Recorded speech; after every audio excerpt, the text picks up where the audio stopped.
Parce que là, on parle de prouesse médicale, scientifique pour le vaccin, mais des supercongélateurs, ce balai incessant d'avions cargo, de camions, c'est aussi une prouesse logistique. C'est un peu comme pour les plateformes en ligne où vous achetez, vous faites vos courses. Vous avez l'impression que c'est complètement en ligne, mais la vraie difficulté de tout ça, c'est derrière. C'est les entrepôts, c'est la logistique, c'est les gens qui vont pouvoir vous livrer dans les temps. Parce que la qualité, quand vous faites du commerce en ligne, en fait, c'est sur la livraison dans les temps. Bah là, la qualité, ça sera évidemment la chaîne du froid et la capacité à arriver jusqu'aux populations qui en ont besoin. Et ça, la France, là-dessus, a l'air performante. On a quand même une chaîne logistique qui est extrêmement performante. Et d'ailleurs, il faut rappeler que chaque jour, on ne s'en rend pas compte parce que c'est devenu absolument normal, mais toutes les pharmacies de France et de Navarre sont approvisionnées dans tous les médicaments nécessaires extrêmement rapidement en fonction des besoins. Ça, c'est déjà en soi une performance. Donc, grosso modo, on sait faire. Puis derrière, il faut quand même les produire aussi. Parfois, ça peut aussi poser des problèmes, surtout qu'à un moment donné, où le monde entier les veut tous. C'est la question de l'approvisionnement de ces vaccins.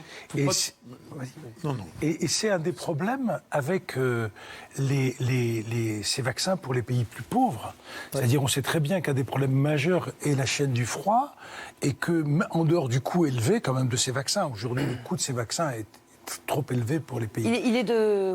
C'est quoi? C'est 40-50 $ pas par injection, mais par immunisation. Voilà. Donc par immunisation. Et le vaccin Moderna un peu plus cher. Voilà, il y a des variantes, mais c'est autour de ce prix-là. 23 €. La dose, ça fait la dose. Ça fait Mais donc, comme il y a 2 doses, c'est D'accord, plutôt donc entre 40 et 50. Pas loin de Certains 50 sont plus €. chers. Voilà. Au total, pour être vacciné. Autour de 50 En €. dehors même du coût de ces vaccins pour les pays les moins développés, il y a aussi cette logistique qui n'existe pas et qui rend pas mal de programmes de vaccination difficiles à suivre. C'est pour ça que le vaccin d'AstraZeneca, qui est à 2,30 € prix garanti, parce que c'était le PDG qui a dit jusqu'au mois de septembre, va sûrement être beaucoup vendu dans les pays qui ne peuvent pas avoir ça.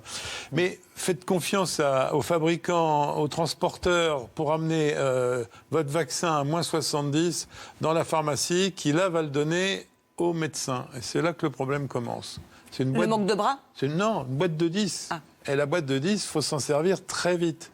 Donc la vaccination, c'est pas tellement acheminer le vaccin qui pose problème. C'est après faire la campagne de vaccination. C'est-à-dire que tous les gens en France qui ont besoin d'être vaccinés le soient au bon moment avec un vaccin qui ne s'est pas dégradé. Quand je disais manque de bras, c'est que je pensais à ce qui se disait aujourd'hui dans les couloirs de l'Assemblée, chez les députés. C'est comment est-ce qu'on va faire pour vacciner en si grand nombre? Il va falloir du monde pour vacciner. Oui, mais il y a 60 000 médecins généralistes dont c'est le boulot. Alors, il y a eu une expérience qui est lancée depuis lundi dans plusieurs zones, notamment au Havre, et la ville a fait appel, voilà. Ça, c'est pour les tests, hein. Ça, c'est pour les tests. Comme Charleville-Mézières. La ville a fait appel non seulement au personnel de santé, médical, infirmière, mais aussi agents de mairie, etc. Je crois qu'il y a des... Voilà.